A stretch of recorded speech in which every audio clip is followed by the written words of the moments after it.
Piensa que podrían ser extraterrestres, pero aún no está completamente seguro. Al buscar la verdad, descubre que estuvo con uno de sus compañeros el día de la abducción, pero al encontrarlo descubrirá una verdad horrible que ninguno de ellos quiere escuchar. Hola, ¿qué tal? Bienvenidos a Loco for Movies. En esta ocasión les resumiré Oscura Inocencia. La película comienza con Brian, un joven que no recuerda qué le pasó en un lapso de 5 horas cuando tenía 8 años. Lo último que se acuerda es haber estado sentado en un juego de béisbol. También recuerda que después de ese tiempo se levantó de su sótano botando sangre de la nariz. Cuando su madre llegó a casa intentó saber qué le había pasado, mientras su padre no le dio tanta importancia, porque creía que solo era un golpe mientras jugaba béisbol.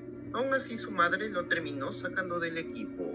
El malestar de Brian no acabó ahí, ya que empezó a tener pesadillas y el sangrado volvió a aparecer. Mojaba la cama y tuvo más de un desmayo.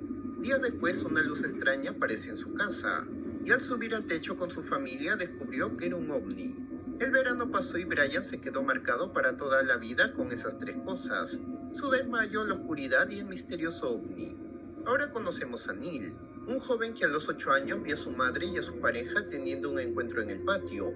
El hombre ya lo conocía, y a pesar que era una persona sin moral, Neil se identificó con él. Pasaron los días y Neil llegó a su primer partido de béisbol, y cuando vio al entrenador se quedó asombrado ya que se parecía mucho a los chicos que tenía su madre en sus revistas. Pasó solo poco tiempo y se convirtió en el jugador estrella del equipo, y la razón era porque quería ser orgulloso de su entrenador, a quien realmente admiraba mucho. Después de su primera victoria, el entrenador lo sacó de su casa para llevarlo al cine, con el cuento que también había invitado a todos los del equipo. Después del cine llegaron a su casa y Neil se sorprendió al ver muchos juegos. El entrenador aprovechó en querer saber más de él, y se enteró que Neil paraba casi siempre solo, ya que su madre trabajaba hasta tarde, y el poco tiempo que tenía libre lo pasaba con su novio. El entrenador, con su mente retorcida, le da un micrófono y le pide que hable lo que quiera, haciéndole creer que eso hace con sus mejores jugadores. Finalmente le pide que haga gestos mientras le toma varias fotos.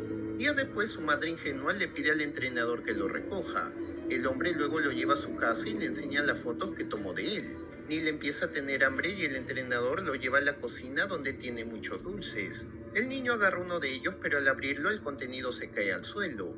El entrenador hace lo mismo con todos los dulces para que no se sienta mal. Luego le confiesa que le gusta mucho, y después de recostarlo en el suelo terminó dándole un beso. Neil recuerda que ese beso no le pareció desagradable. Halloween de 1983. Neil pasa por el lado de Brian y ambos cruzan miradas. En ese tiempo Neil ya tenía una mejor amiga llamada Wendy.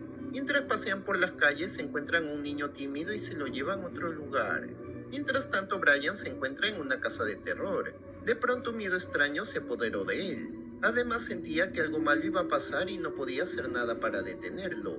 Su hermana le pidió que salga al pensar que le daba miedo el lugar. Por otro lado, Neil ordena al niño que se recueste en el suelo, para colocarle un par de cohetes en la boca y prenderlos.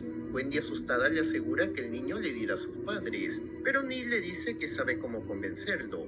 Después de bajarle los pantalones, se acerca su boca a su entrepierna. Desde ese día, Wendy lo miró diferente y se convirtió en su confidente. Brian, que está fuera de la casa embrujada, empieza a ser molestado por unos niños, haciendo que caiga y rompa sus lentes. Al no poder ver, empieza a caminar asustado y se pierde en el